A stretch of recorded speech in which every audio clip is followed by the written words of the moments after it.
Hi, everyone. My name is Danielle Morse, and I wanted to welcome you to Humanities 350, War in Contemporary American Literature. And this video is really meant to give you a brief overview of the course, as well as give you some tips on working in our Canvas course, and going over a little bit of a few of the assignments, but not very in depth. So, this is a course that is really sitting at the intersection of literature and politics, which is a fairly new movement in the literature discipline. So it's really considering how political artifacts, and when we say artifacts, we just mean kind of any text whatsoever, and how those artifacts operate as literature and within particular historical contexts and critical lenses for analysis. I designed this course with the Embry-Riddle student body in mind. So by trade, I am a Shakespearean, but I have spent many years researching legal and political history, mostly in pre-modern England. But I thought a literature course that might be more interesting to Embry-Riddle's students would focus on, obviously topics and themes that are more immediately relevant to the type of students that I have in my classes that I teach here at Embry-Riddle. So because of that, this course uses the 2003 Iraq War and the US's efforts in the War on Terror, which is sometimes also referred to as the Global War on Terror, as an historical backdrop to the texts that I ultimately selected for this course. And this course begins immediately in the aftermath of 9/11, but I do want to make it clear that it was really important to me to draw a strong line between 9/11 and 9/11 literature, and also literature or versus literature that focuses on the political, legal, and military aftermath of 9/11. So I see those as, there's a very distinct line between that. This course does not directly focus on the 2001 Afghanistan war, although it may come up in your research or some recommended videos that I have for you, because that's the immediate precursor, military and political precursor to the 2003 Iraq war. And so mostly we're looking or using the larger and longer 2003 US invasion of Iraq, sometimes referred to as the Second Gulf War, as our primary historical backdrop. However, there are two assignments that have historical settings before 9/11, and one that touches on the first Gulf War from the 1990s. But for the most part, we're in the 2003 and after era.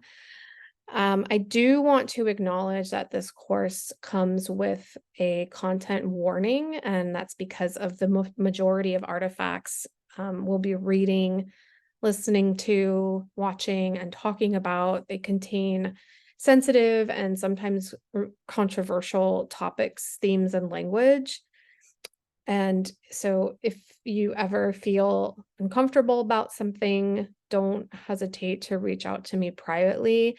And I'm going to go ahead and share my screen at this point. And so I can show you specifically where that is on Canvas. And then I'm just going to go through a few things on Canvas. Make sure that. Okay, so this is our Canvas course. So as you do in, all of your, at the beginning of all your classes, is to go through some of, get familiar with the Canvas course and the various things that are in there. And in particular, this one has the right here, important message about the course. This is the content warning for the course. And this is good to know in the event that you want to speak to anybody because you're feeling uncomfortable or would like some counseling or anything like that. This provides contact information and resources that Embry Riddle provides for you. So I just want everybody to be aware that that exists. So I did send out one announcement about the texts that are particularly for this course. I'm going to open up the syllabus really quick. Or not really quick. Whenever it would like to open up, that would be great.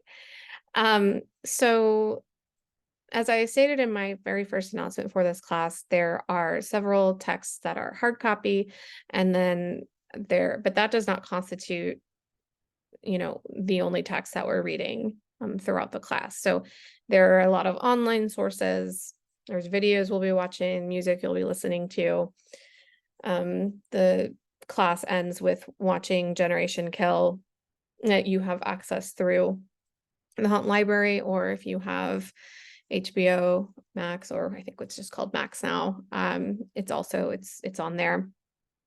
But the some of the primary texts are listed here on the syllabus and also in that first announcement that I gave, which is Grounded, which is a one-act play, so it's quite short. Consequence and Memoir, which is our longest text in the course. It's like a genuine like book length book, and we're only working with that for a week. So I'm going to try to remind you like, hey, you might want to get started on reading this. Reading ahead is always a good thing. There's the graphic novel Pride of Baghdad, and then we have the 7-issue Marvel comic Civil War. So, and that's the one I have is just the one that's got all 7 issues of Civil War. So those are here for you. These are also available. Most of them are available as Kindle, like Kindle digital text as well. So I don't care how you access the text, so long as you have the texts and are able to read them and quote from them and talk about them. And in particular with Pride of Baghdad, and Civil War, you also want to have access to the illustrations, because those come with, obviously, it's a comic genre and a graphic novel genre. So you don't just want to read the text, right? We're also looking at color and visualization of the narrative. So other texts we'll be looking at throughout the course are things like news articles. Like I said, we'll be watching some videos. You'll be analyzing some lyrics to songs, and then watching Generation Kill. So I tried to choose a large variety of texts. There are a lot of texts I wanted to include but couldn't, because this is only a 9-week course. So if this were a standard 15 to 16 week semester, we'd be able to do a lot more. So because, the length of the course determines a lot of what instructors end up selecting when they're developing a course. But anyways, because we just don't have the time. I can't ask you to read 1 week a 400-page book and then another 400-page book and then another 400-page book. Like that's way too much, unless this were like an actual, if you were all literature majors, then maybe, but you're not. So one of the major things about this, one thing about the is you want to be familiar with how the final grade is weighted. And this also goes over the major things in the course. So this course uses Yellow Dig. This is actually the first course I've ever taught that uses Yellow Dig. And so some of you may be familiar with it, some of you maybe not. It's not difficult to use. There are 4 blogs that are ethically focused across the term. There are 2 short essays, and then we have a banned book video, like kind of like a video essay project, and then the final project is a podcast. So those are the major kind of how the course is broken down. I want to talk about Yellow Dig briefly, because Yellow Dig, um, when I first taught this course, that was where a lot of questions were. And I'm still kind of learning the best practices of Yellow Dig myself, but Yellow Dig is, as you're gonna see as you go, if you look through the course, so for example, you're gonna see, and this is the first week, right? You're going to see every week generally has, I think every week has 2 Yellow Dig assignments per week. So because the texts for this class are relatively the texts for this class are what I would call short and easy reads, with the exception of maybe Consequence of Memoir.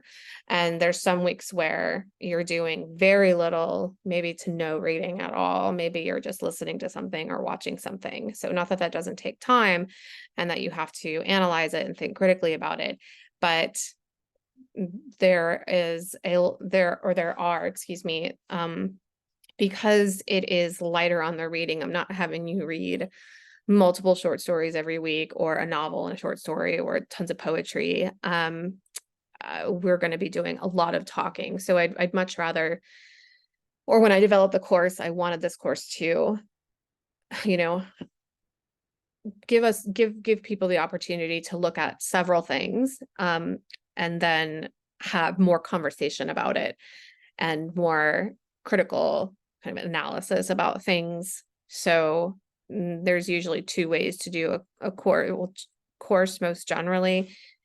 Sometimes you have like survey courses where you kind of superficially just kind of get an idea. You kind of tend to read more things, but you don't have the time to deep dive into a text more specifically, because you're just like, let's touch on this, let's touch on this, let's touch on this. You're just like move, especially when a course is covering like a large swath of time. For example, Humanities 310 covers from, you know, the Revolutionary War and even before that to the founding of, or, you know, when the Puritans first came through to the late 19th century. So it's a huge period of time. And because of that, there's just not the space to do deep thinking about texts, versus this course, which I wanted to be the opposite. So the opposite is where we have very select texts and then we spend more time writing and thinking and talking about them.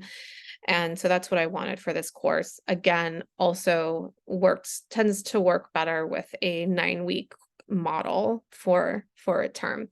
But Yellow Dig, you're going to see comes up a lot, and I'm going to post an additional announcement about Yellow Dig to give some reminders about it. But the thing about Yellow Dig is it's something that you can't work ahead on. You can't really make up. It's split into 9 earning periods, and you'll see this when you start seeing, you know, how you're accumulating points in Yellow Dig as you post and then make responses. And the posts, you know, the word requirements for these things are, for a 300 level course, I would consider quite low. My goal was to have slightly shorter responses, but different conversations, you know, where you could talk about things here and there, which is why there's 2 Yellow Digs every week. So the Yellow Digs are, like I said, there's 9 earning periods, and then you get points in that period. And I believe there's a Yellow Dig training module for students that you should all take to get a little bit familiar with it. And then using it, of course, is going to be very helpful.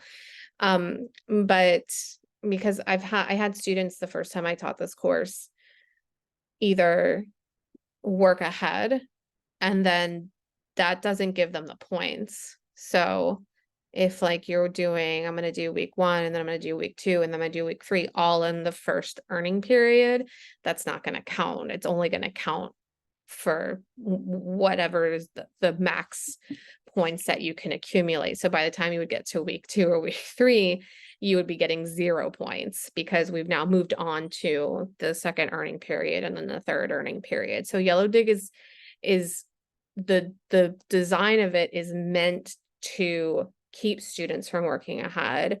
It de-emphasizes that. It's really designed so that every week there's conversation about something particular. You're not giving your attention to this and that, right? We're just focusing on this for this week, because cognitively that is a best practice.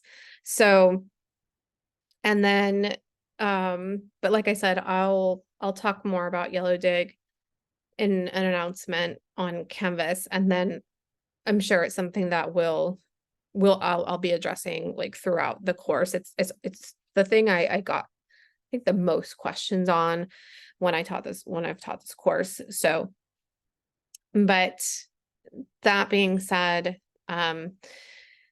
that's pretty much everything. I just wanted to give a little bit of oversight on things. In every week, I would start, my recommendation would be to start with the overview and objectives. These every week are really meant to historically situate the module. So there's, my purpose here was to explain kind of some historical things that are going on that are relevant to that particular module week, and give you some additional insight. So the overviews are not, they might be lengthier than what you're used to, but they're ultimately not that long. And I also, in readings and resources every week, there will be, depending on the week, sometimes everything will be listed in here, or sometimes it's listed under the assignment itself. But one thing I like to do is to always point students to additional resources in the case that you are like extra interested in something, or you just want to learn more. So for example, I have here, if you just want to get a base understanding of what was happening militarily, politically, strategically, in the 2001 invasion of Iraq, and then the 2003 invasion, the 2001 invasion of Afghanistan, and then the 2003 invasion of Iraq. I try to provide some of that base history. So because this isn't a history class, so I'm not here to, and we're not here to talk about and analyze the history, but we do that on a different level. And a lot of times I will mention documentaries or movies that I feel are relevant to what we're talking about during a particular week. Again, if you are interested in something, we cover a fairly broad range of topics throughout this course, but I always try to give something additional. It doesn't mean that you have to go and watch these or read things. It's just there to be like, oh, by the way, did you, there are these things that exist about it. There's so many conversations to be had about the 2003 Iraq War. It's a little bit overwhelming sometimes, because it's such a one, it was a really lengthy thing. So we're talking about not a short period of time. And there's so many angles and lenses that you can talk about this topic. So it's just filled with stuff. So It's not my subject. I'm now a subject matter expert on this, but like I said, I'm coming from being a Shakespearean and now be working in American literature. So, which I've taught enough throughout my career. But that's pretty much everything for now. I don't want this video to be extraordinarily long. I'll provide some additional announcements on Canvas, and that's pretty much it. Always feel free to contact me through email, which is listed on Canvas and on the syllabus. And I'll probably be giving it to you multiple times throughout the term. You can also, yeah, like I said, email me or message me on Canvas. And that's all I have for now. And just stay tuned for uh, announcements in Canvas about some larger things like Yellow Dig, and then module specific things. So until then, I wish you all a good luck to the start of the term. And I'm going to stop recording now.